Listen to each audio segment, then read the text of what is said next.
মুসা আলাইহিস সালাম বলছেন, হ্যাঁ আমি জ্ঞানী মানুষ। আল্লাহ পাক ধরলেন, না তুমি সবচেয়ে বেশি জ্ঞানী মানুষ নও। মুসা আলাইহিস সালামের উপরে কি নাযিল হয়েছিল? তাওরাত। আল্লাহ পাক তার সাথে কথা বলেন নাই? বলেছিলেন? তুর পাহাড়ে তিনি আগুন দেখেছিলেন, আল্লাহ পাক কথা বলেছিলেন না? কালিমুল্লাহ বলা হয়। মুসা আলাইহিস সালামকে বিশাল একটা গোত্রের দায়িত্ব দেওয়া হয়েছিল, বনু ইসরাইল। এবং কোরআন খুললে আপনি প্রত্যেকটা জায়গায় দেখবেন মুসা আর ফেরাউন, মুসা আর ফেরাউন, তাই নয় কি? এত বড় একজন জলিল এবং কাদের নবী, আল্লাহ পাক তাকে বলছেন, না তুমি সবচেয়ে জ্ঞানী মানুষ নও। তিনি অস্থির হয়ে যাচ্ছেন, আল্লাহ আমি তার সাথে দেখা করতে চাই, I want to meet him, আমি তার সাথে দেখা করতে চাই। সে কোথায়? প্রয়োজনে তার সাথে দেখা করতে যদি আমাকে যুগ যুগ ধরে চলতে হয়, রাস্তায় হাঁটতে হয়, তাও হাঁটবো। কথা বুঝতে পারছেন? আল্লাহ পাক বললেন, ঠিক আছে।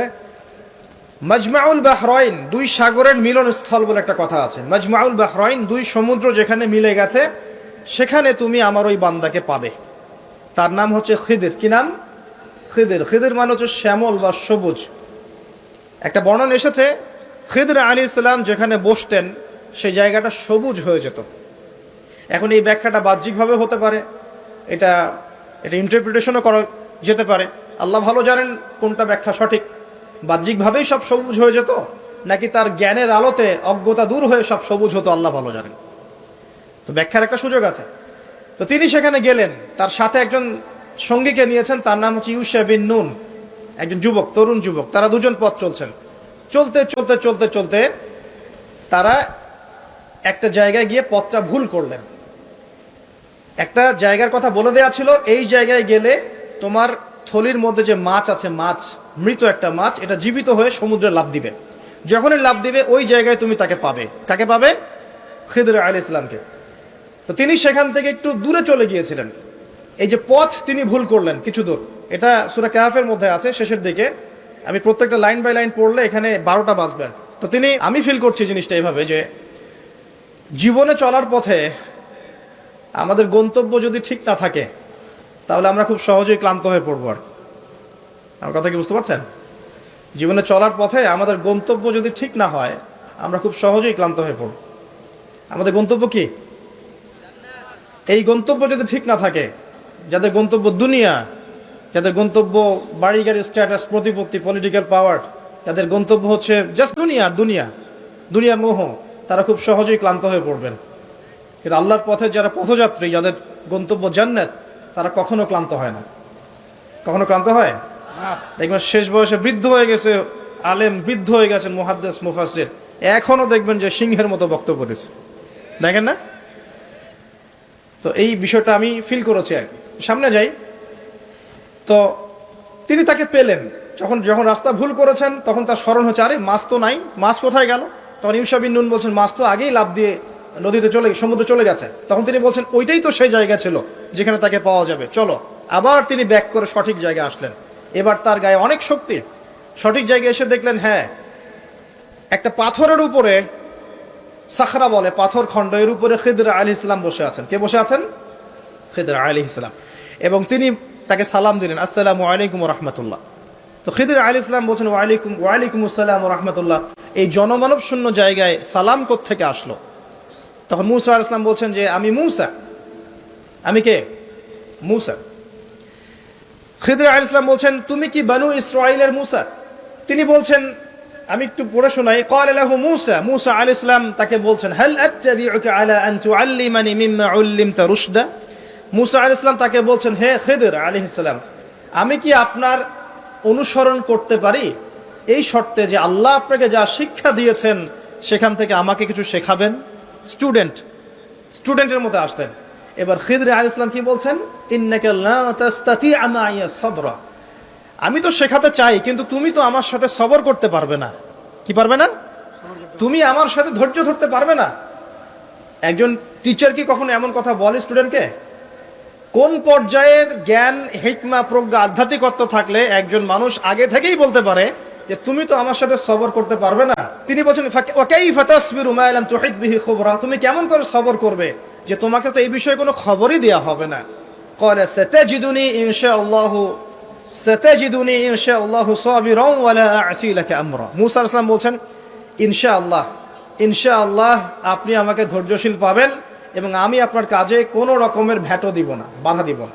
আপনি করেন যা ইচ্ছা, আমি আপনার কাজে কোনো বাধা দিব না। আচ্ছা, এবার তারা চলতে লাগলেন। ওকে, তিনি বললেন ক্বালা ফাইনিত্তাবা'তানি ফালা তাসআলনি আন শাই। খিদর আলাইহিস সালাম বলছেন, তুমি যদি আমাকে ফলো করতেই চাও তাহলে আমাকে কোনো প্রশ্ন করতে পারবে না।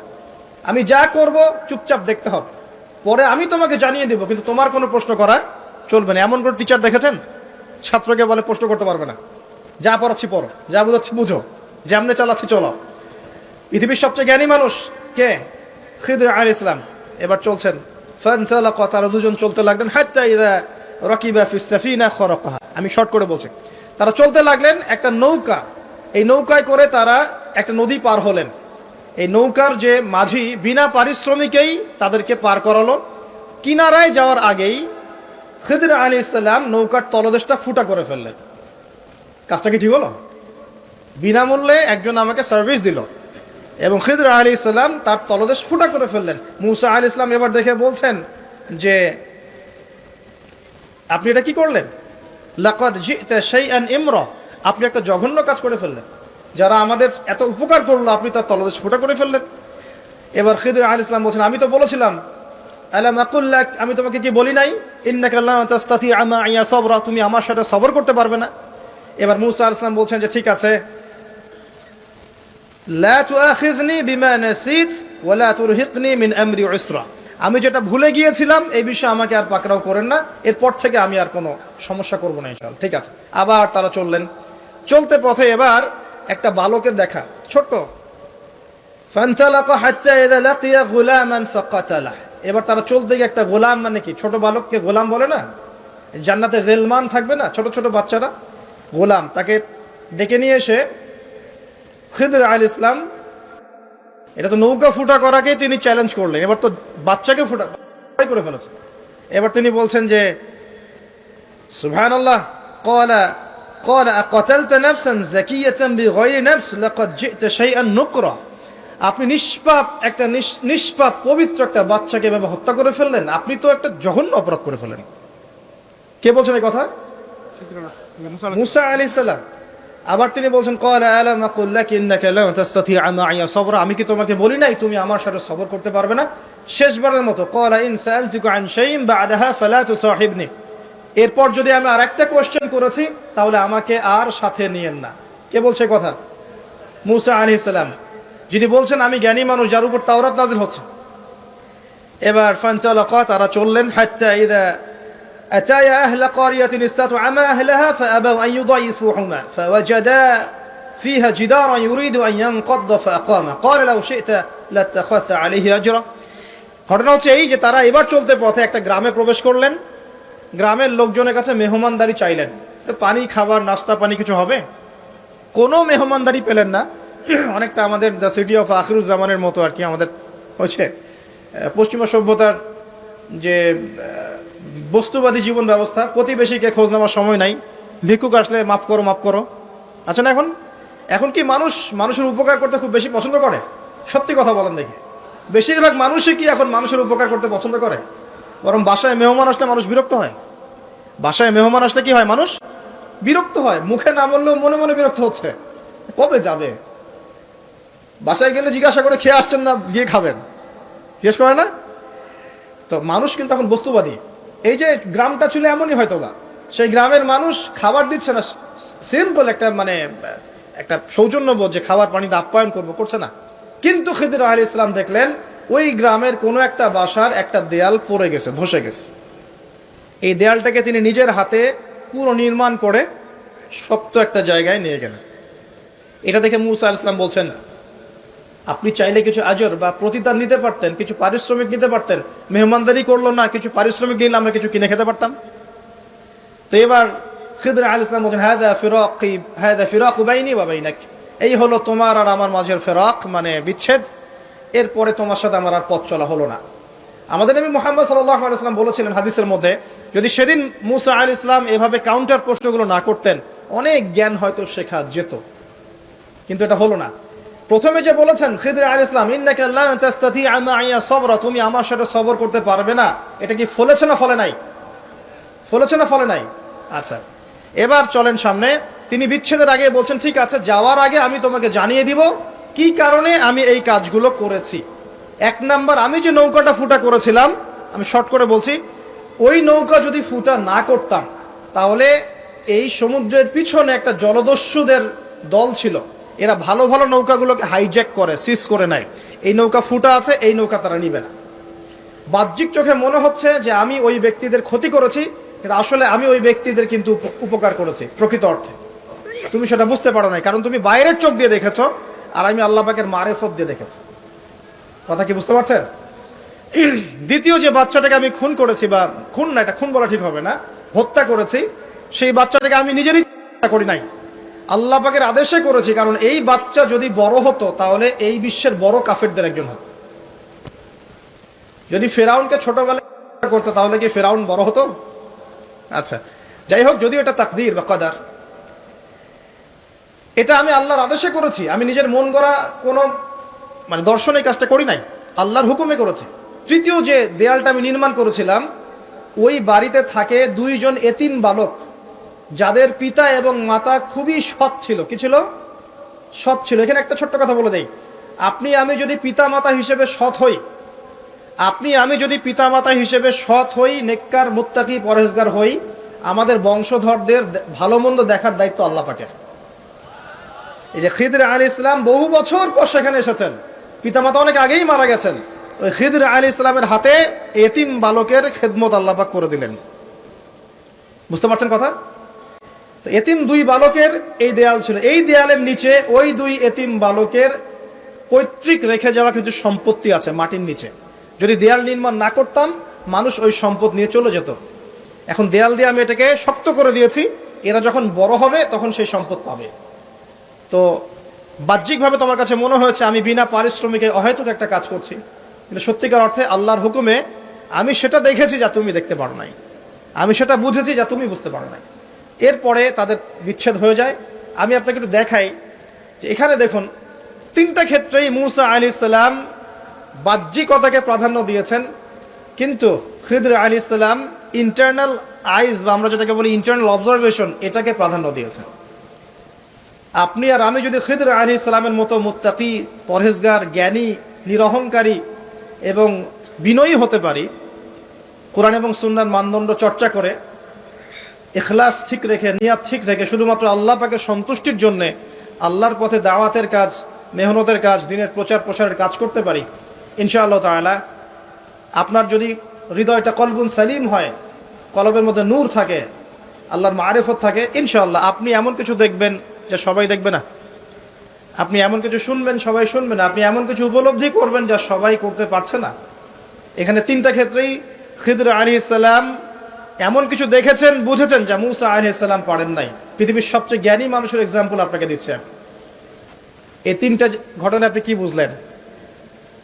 বাহ্যিকতা আর রিয়েলিটি, যেটা দেখা যাচ্ছে বাহ্যিক চোখ দিয়ে, আর রিয়েলিটি, বাস্তবতা এক জিনিস না।